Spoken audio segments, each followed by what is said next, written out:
What's up, positive bitches? How are we doing today? If you're hearing this episode, you are meant to be here, so keep listening. On that Bitches Positive podcast, sometimes we will laugh, other times, baby girl, we're gonna cry.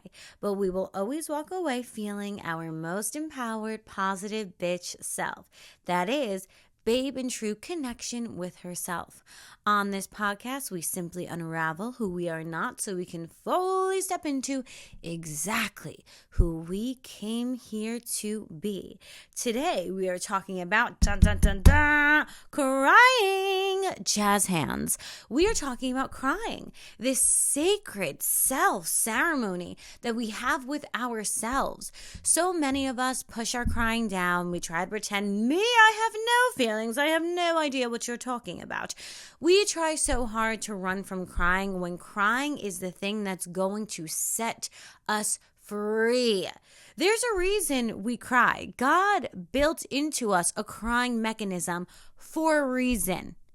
Have we forgotten what that reason is? Well, apparently, and that's why we're doing this episode. Before we get into today's episode, a couple of announcements. If you're not yet following me on Instagram at Vibin with Cici, VIBIN with CIICII, be sure to follow me there to keep up with the positive bitches, to get daily golden nuggets on how to be your most magnetic self, and to learn how to step onto your most magnetic timeline. If you're going through a breakup, join the 21-day Breakup Glow Up Challenge, where you can learn how to take back your power and, of course, glow up mentally, physically, and spiritually. All these links will be in the show notes below. If you want to learn how to call your power back while dating and understand the subtle energies of dating, you're going to want to get the Calling Your Power Back workbook. And if you're working on healing your divine feminine energy so you can feel better, get better results, and maybe even manifest, yes, that's right, manifest a man, then the Divine Feminine Workbook is perfect for you. I don't want to do too many announcements today, so let's just get right into today's episode. Let's think about crying, shall we? This weird thing that we do. Sometimes we make quote unquote ugly faces when we enact crying. Sometimes we are sobbing and there's so much water coming out of our eyes. You know, a little memory has just popped into my mind. And I've said this before on a podcast, but there was a time where I felt so upset that I literally cried and then planted my own tears into my plant. I watered my plant with my own tears. That's magic right there. We're really going to understand what this whole thing of crying is about. Crying is alchemy. It's transmutation. It's magic. It's a doorway to a new timeline when we understand how to do it and use it correctly. Why would God give us this crying mechanism if it wasn't something that was going to help us? Crying is not man-made. It's something that is just part of us. It's innate within us to cry. And humans are not the only ones who cry. Dogs do it too. My dog cries all the time. Whenever we leave, he makes that really, really high-pitched little noise. It's so sad. But why would we have this experience of crying? What is it for? It's for you to release the energy that's no longer serving you so you can fully step into higher vibrational power. Crying is magnetic. It is magic. It's transmutation. It's alchemy. This episode is actually inspired by one of you beautiful positive bitches. I recently got a DM that read, "Hi, love. Can you make a podcast episode where you elaborate on this idea?" The idea was me saying that crying is magic. Every time I cry while I'm manifesting something, and it doesn't go the right way I want to, I feel like the crying ruins my manifestation. And I feel weak when I cry because if I were truly in control of my reality, then I shouldn't be crying. Why would I be crying when things go wrong? I would love to crush the idea and learn more about how crying is magic. And that is how we ended up here. So hello and welcome. Let's first understand why we think that we shouldn't cry. Because who came up with this? Did God come down onto planet Earth and was like, hey, you stupid humans, crying is for losers. Did that happen? No. Okay, so where did we get this idea that crying is weak or that we shouldn't cry? Well, I don't know. Let's just think about all of our childhoods and think about what we were told when we were crying. Let's think about it for a second. What were we told? Oh, don't cry. Don't cry, don't cry, don't cry. Don't be upset. Oh, no, don't cry. It's like they were shoving a handkerchief down our throat not to cry. They thought they were doing the best that they could, whatever. But when we have been told all our life, don't cry, don't cry, don't cry. Even we're guilty of this too as positive bitches. I know. We're guilty of it too. When we see our friend cry, we're like, oh no, don't cry. If you ever see someone cry, be like, bitch, let it out. Okay? When you're crying, let that shit out. Why are we told not to cry? Does it make other people uncomfortable with their own emotions? Maybe. Do they think they're helping us? Maybe. Does it matter? No, it doesn't matter. What matters is we have a come to Jesus moment where we realize we've been programmed to shove down our crying, to shove down our emotions. Don't be so sensitive. Oh my God. Sheila, again, really crying? Really? Crying and showing our emotions has been put into the container of you shouldn't do this. And in fact, this should be something you should do in private. Why do you think we cover our face when we're crying? Is it because we're proud to cry? No, we're fucking ashamed. No wonder why we're trying to push it down. We feel ashamed of crying because our whole entire life we've been told we're not allowed to do it or not to do it, or boys don't cry. Oh, be a big girl. That's all we've been told. So how else are we supposed to feel about crying when we've been told our whole entire life, push it down, don't do that, girls don't do that, boys don't do that, you shouldn't do this? How are we supposed to feel about that, honestly? Wouldn't it only make sense that when we're crying, we're going to cover our face, our body's literally going to contract and get smaller because we're trying to hide ourselves away? Because we've literally been trained to do so. When we know subconsciously, over and over and over and over again, we've been told not to cry, we're going to have this resistance towards releasing our emotions. And every time we feel that tickle in our throat that we want to cry, all of these memories and old stories are going to start to come up of why we shouldn't cry. Well, I'm a big girl now, or I shouldn't do it. I'm in public. Oh my God, this is so embarrassing. Fuck all of the stories you've been telling yourself. You want to live a new life, you have to give yourself permission to be a new person. And that includes releasing your emotions when they come up. This positive bitch specifically said, when I cry, I feel like crying is weak. Crying is the most powerful thing you can do. Because number one, it means you're in touch with yourself. And number two, you are courageous enough to confront your own darkness, and not only confront it, look at it and feel it, you're courageous enough to then release it through the means of crying. Now, if that doesn't make sense to you now, don't worry, it will by the end of this episode. Most people are in denial of themselves and the life that they lead.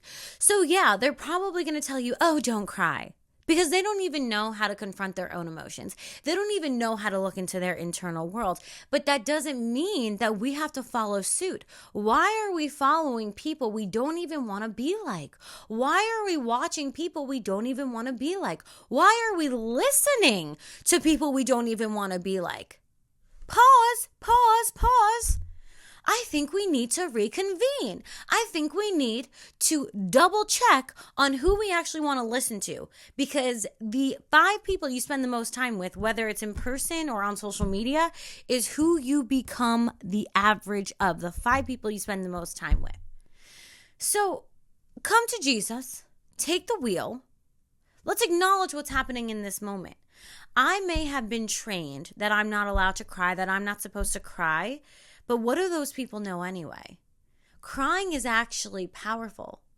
Just because I believed it was weak, well, what is a belief anyway? A belief is just a thought I've thought many, many times. So many times that it's now solidified into a belief. But thoughts that become beliefs don't equal truth. They equal, I practice that enough that I've convinced myself and I brainwashed myself enough to actually believe that. That's what that means. Crying means you're acknowledging what is happening in front of you. And you're also checking in with yourself, realizing that you actually don't like the current circumstance. The only way to change circumstance is to acknowledge it. And if you don't like it, then have that moment of, okay, I'm going to release this. I'm realizing what I don't want, and then reconvening.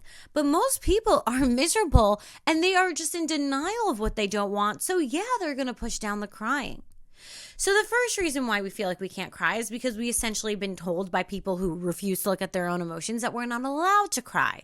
The second reason that we will push down crying is because we think it's going to ruin our manifestations. I totally get why people think this, because there's so many creators online saying you have to be high vibe all the time, blah, blah, blah. Ugh, so tiring. Like, what even? Anyway, those creators are not understanding that we live in a world of duality and polarity. You're not going to feel high vibe all the time. And if you are, girl, get off those substances. I don't know what you're doing. I don't know what you're taking. But I need you to be in touch with you, because that is what a positive bitch is. A babe in true connection with herself. And that's why we're not into this fake, false positivity. Oh my God, it's a load of bull crap. I understand how some of it can be helpful, and if it works for you, great. So instead of going down the false positivity, I never cry, I'm not going to cry, blah, blah, blah. Instead of doing that, we are going to actually understand what's going on and use our crying to our own advantage. So when we think, okay, I hear all these creators and they're telling me if I cry, I'm getting into a low vibration. The first thing I want you to understand is that crying doesn't drag down your vibration. It actually releases what needs to go. It releases the negativity. Crying is not going to put you into a negative state. It allows you to release the negative state. What actually drags down your vibration is pretending like everything's fine, and then the quantum field that we reside in doesn't understand pretending. So all it understands is that you're actually unhappy as you're trying to fake that you are happy, and it's a mess. At the end of the day, energy doesn't lie. So there's no point in trying to fake yourself into this weird positivity. A positive bitch is positive because she understands that we came here to feel all of these emotions, and that's what we're going to do. Baby girl, when you need to cry, you're going to let that shit out. You're going to let it go. I literally have said this before, but I will cry so much and I will row my boat down to the river, and I will go through the river, and I will row myself to happiness, peace, and success. Crying is not the problem. Thinking we can't cry and pushing down our emotions, that's the problem there. That is us messing up our own vibration, because what you resist persists. So the more I try to resist, I'm over him. Yeah, me and Kevin, we're fine. Yeah, I'm over it. The more I try to resist that healing, the longer that low vibrational emotion is going to persist. This is why crying is not weak, but it's the most powerful thing you can do.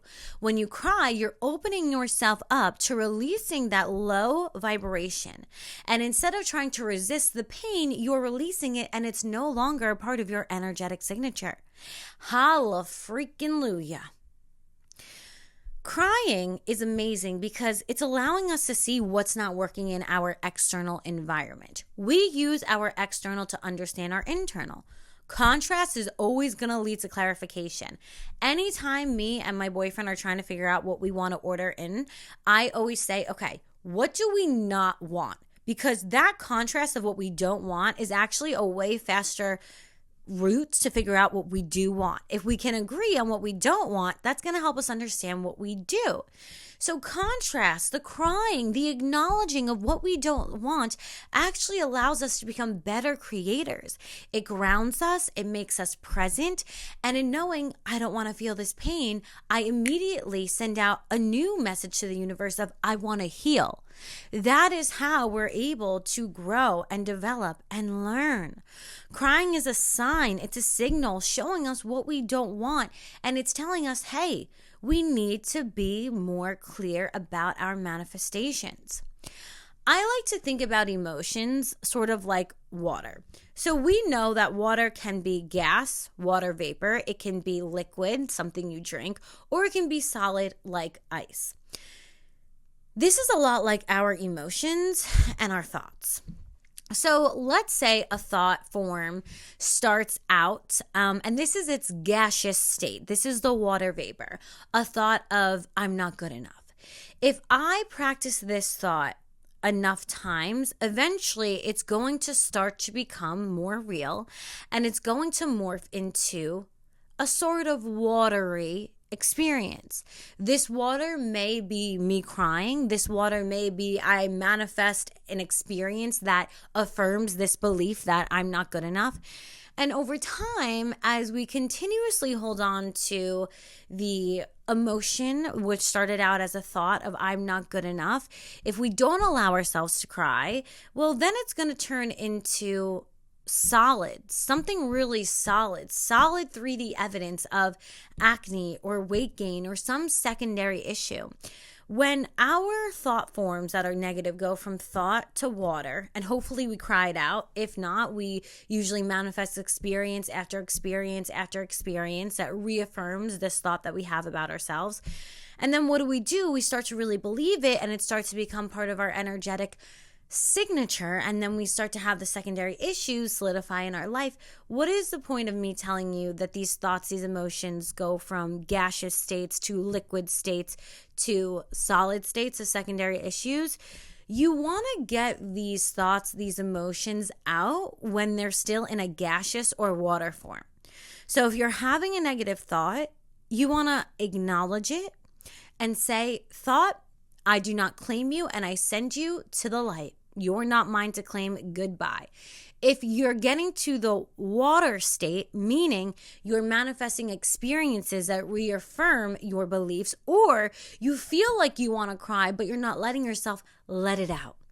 Let the crying out, because in the crying, your tears are releasing the energy codes of this lower vibrational message, idea, concept. The crying is physically releasing from your body, but encoded in the physicality are all of these energetic forms that are wanting to leave your energetic bubble.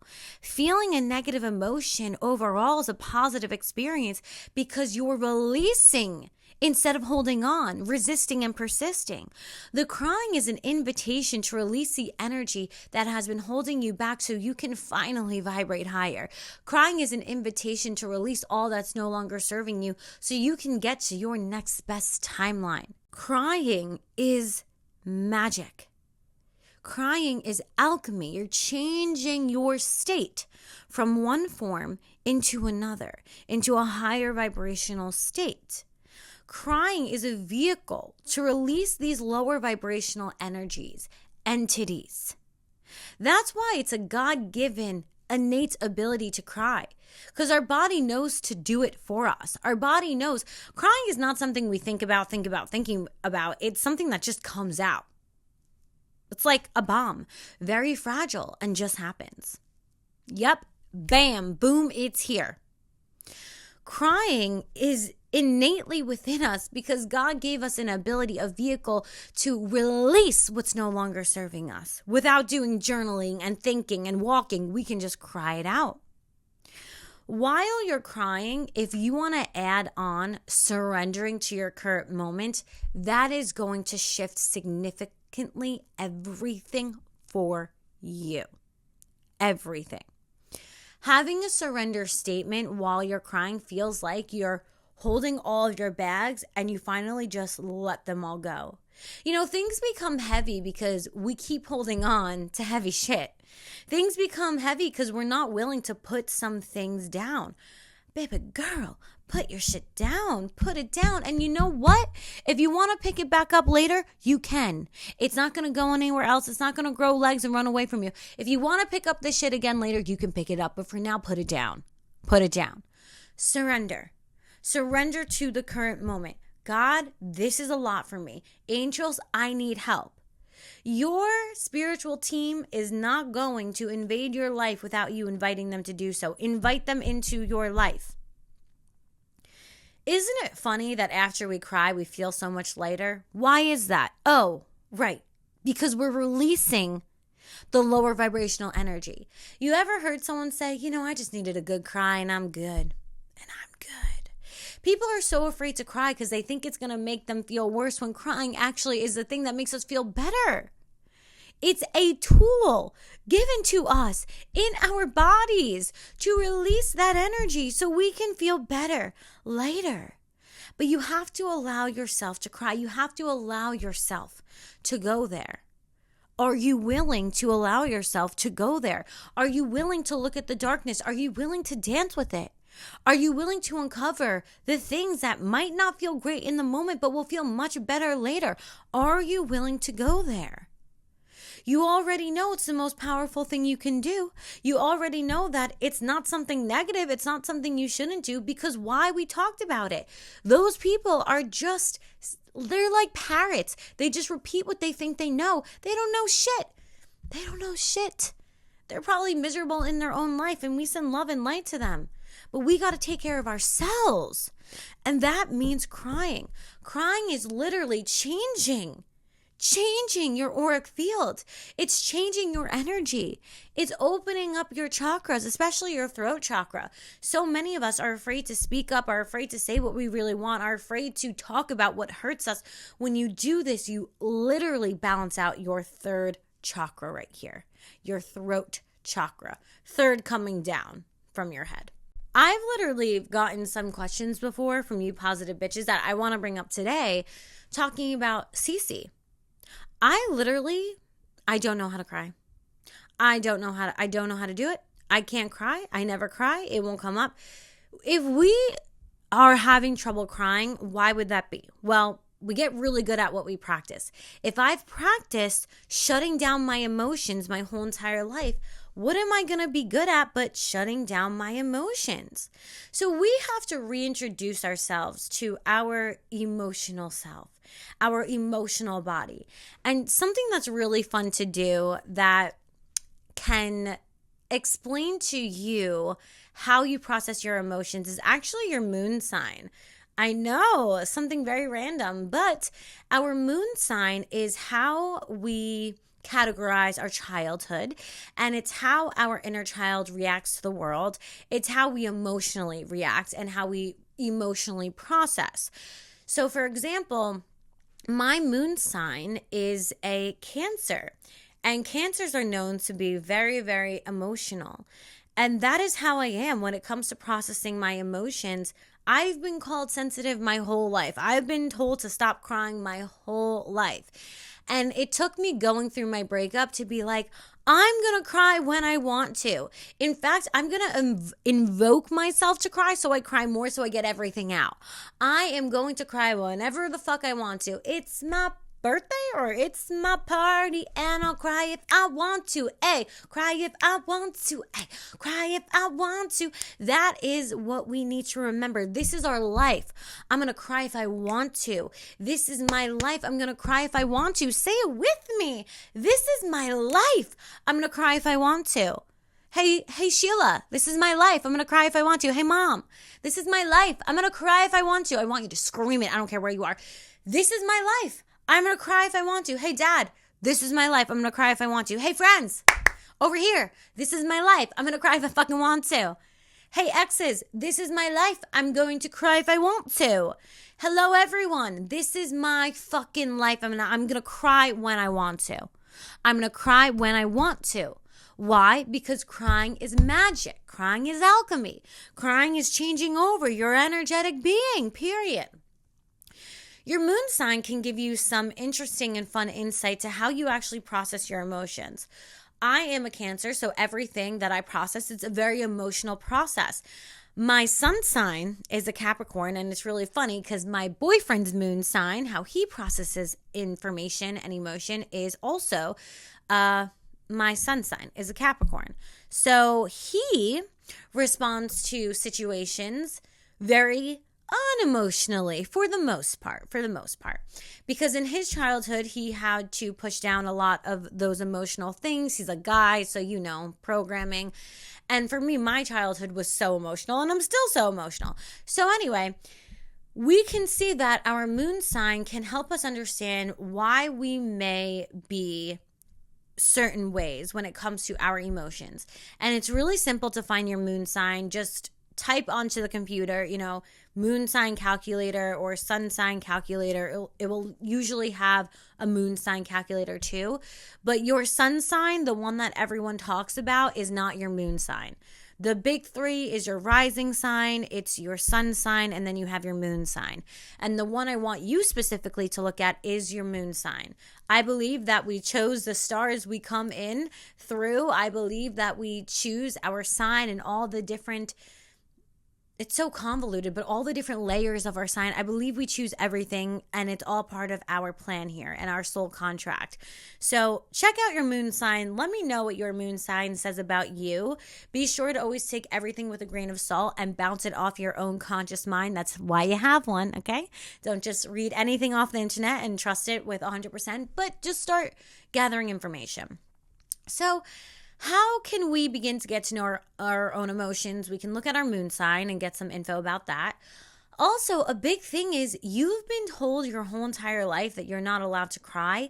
Just giving yourself permission can make such a change in how you process your emotions. You may literally have to tell yourself, Cece, it's okay to cry. I'm giving myself permission to cry. I'm allowed to cry. I'm allowed to release my emotions. I'm allowed to show up authentically. So many of us had to be someone else, someone we're not, just to get love, just to get attention, just to get validation. And we're done with that. We are walking into a new world. The Schumann resonance is doing things it's never done before. We are in a new world. What are we playing around for? No more of that. No more of that. Give yourself permission when you feel the tickle in your throat, when you feel the tickle in your nose, when you feel your chest beginning to get heavy. Give yourself permission to release those energies. And I'm telling you, you will feel so light. So light. You will turn the weight on your shoulders into your own wings, and you will fly, fly, fly away. Another way you can release your emotions, and this is really good to do when you're going through either a traumatic experience or something that's very emotional, something that is really difficult for you. Maybe it's a passing of someone, or it can be a breakup, or you're just really depressed, whatever it may be. We need boundaries with everything, including our crying. And you may be thinking, Cece, you just told me for like 25 minutes that crying is the most powerful thing we can do. Yes, it is. It is. But if we only cry and do nothing else, suddenly our strength becomes our weakness. Like if you can only do push-ups, but you can't do anything else in the gym, your strength now has become your weakness because it didn't allow you to become a rounded out human. That's not well-rounded. That's not balanced. That's not the Tao. That's not the way. So if we're never crying, that's not good. But think of the other side of the spectrum. If we're always crying, well, that's going to take a little bit too much of our focus and our energy away from things like having fun and doing our job or whatever else us cute little humans may be doing. So we want to have boundaries with people and our own emotions. AKA, we need to have boundaries with our crying. What I would do when I was really feeling emotional is I would set up little sacred ceremonies where I would set out time to literally cry. Now, how would I invoke the crying, you may ask? Because you might be thinking, Cece, girl, I'm not an actress, okay? I don't know how to cry on command. Well, I got you, okay? Here are some little tools you can use. For me, music is very emotional. So I would go sit down at my piano and play some songs, and I would just cry and cry. They were all breakup songs. I remember my dad saying, Cece, can you ever sing a song that isn't sad? And I was actually like, you know what? Absolutely not. I'm going through something. Be on your way, sir. Okay? Thank you. Anyway, I would sit down at the piano because I knew if I sat there, number one, it would let me get creative, but number two, it would let me feel my emotions. It would open the door to me to allow myself to cry. So I would set up these self-sacred ceremonies of crying, and I would tell myself, okay, for 15, 20 minutes, 3 times a week, I'm going to sit down at the piano and I'm going to let it out. Now, why am I setting up sessions to cry? Because what you don't cry about will bleed out in other ways. Yeah, you go to the bar on Friday, you drink a little bit too much, something you deeply regret happens. Yeah, our pain will find ways to bleed out. It will. Because why? Our body's always working for us, and it's always trying to cleanse our energy, and it's always trying to help us, but like attracts like. So our body's trying to release the energy, but at the same time, we're also manifesting and attracting more of that negative energy. As we're trying to push it down and resist it, it persists. So instead of ignoring my pain, being in denial of my pain, trying to escape from my pain, I danced with my darkness. I sat down at the piano. I allowed myself to cry for 15, 20 minutes. And then after 15, 20 minutes, I would tell myself, okay, I'm done. That's all I'm going to do today. Why? Was I still in school? I think I was still in school. I had things to do. I wanted to post covers. I was doing a whole bunch of different things. And I knew, okay, I got to go to the gym. I got to do this. I got to do that. And so where focus goes, energy flows. I would simply take my focus off my sacred self session of crying, and I would refocus on something else. Give yourself time to grieve, okay? A lot of people think, it takes 3 months to heal or 6 months to heal. Don't worry about that whole time thing, because time is something that was man-made. Yeah, we experience something we call time, but how we think it works is not how it actually works. The best thing you can do is not worry about the time, but instead be present with yourself and feel every single emotion until it wants to evolve into something higher in vibration. Now, if you're not into playing an instrument or painting or listening to music to get yourself into this emotional state, you can also watch dating reality television or reality television in general. I don't watch Vanderpump Rules, but I was watching a bunch of therapists react to what was going on with that whole scandal. I don't even know what they call it, but basically, if you are also like me and you don't know what happened, there was this guy and this girl, and they were together for 10 years, and he cheated on that girl with one of the girl's friends, like a other castmate. And even watching that, why do you think this Scandival, I think that's what it's called, Scandival. Why do you think Scandival got so big everywhere? Why do you think it was trending everywhere? Why do you think it's in every news media outlet? There's all YouTube videos about it. It's on the freaking news. Why do you think this was everywhere? Because it struck a chord with people. No one wants to put themselves into that situation and imagine what would that be like if it was me. But lo and behold, that's exactly what we do. Why was it such a big deal? Because as humans, we're looking at these people and we have a subconscious understanding that, whoa, that could be me. I could be with someone for 10 years and then they do that. That could be me. Using these reality shows is an amazing way to tap into your own emotions. And when you're feeling angry, scream into a pillow, punch a pillow. When you're feeling like you want to cry it out. Allow the show to trigger you so you can release those emotions, so you can let them go, so you can cleanse and reset yourself. I really think that Scandival was such an amazing example of how deeply we are triggered and emotionally invested in just reality television. If that doesn't tell you how powerful this is, I don't know what would. Think about the harm that it's done to people and how they're thinking about their relationships, but imagine the healing it can do for you. And that's what I want you to focus on. So whether it's listening to music, whether it's watching reality television, whether it's getting into some creative process like drawing or painting or dancing or singing or playing an instrument, have a self-sacred session that you set up for yourself where you know you're going to cry. You know it's going to be emotional. You know you're going to go inward into yourself. Do this purposely and give yourself that space to cry now so it doesn't bleed out later in other ways that you may not have so much control over. This is taking your power back over crying. It's taking control over how you're going to release your own emotions, which, yes, you're capable of doing, and yes, you're allowed to do. If you feel like you're having these moments where you're just crying all day and you're like, Cece, I don't need to set up sessions because I don't stop crying, you need to cap yourself at 45 minutes. At the 45-minute mark, we really can't feel our emotions, the same emotion, any longer. Emotions kind of dissolve into something else after 45 minutes. That's why a lot of us will go through these weird roller coasters of really upset and then really angry and then really upset and then really angry, because that emotion, its natural state is movement. It's like the water. It has waves. It wants to move. It's energy. So an emotion, energy in motion, is not going to stay just as sadness forever. It might transmute into neutrality or anger or something else.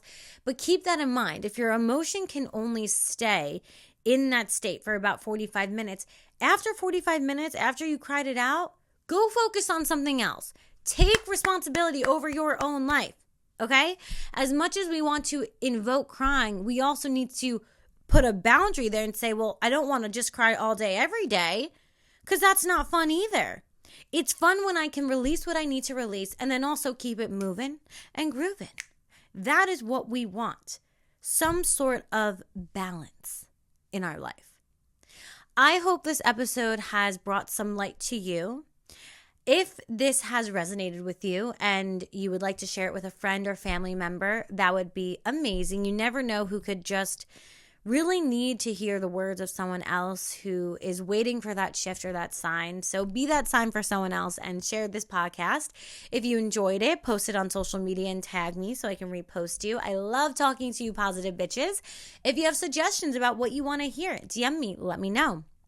And of course, if you can leave a positive review on Apple Podcasts and Spotify, it would mean the world to me. It helps this podcast grow. It helps us reach more positive bitches. And also, it's just good karma for you. So if not for me, do it for you. The sparkle in me honors the sparkle in you. Thank you for sharing this time with me.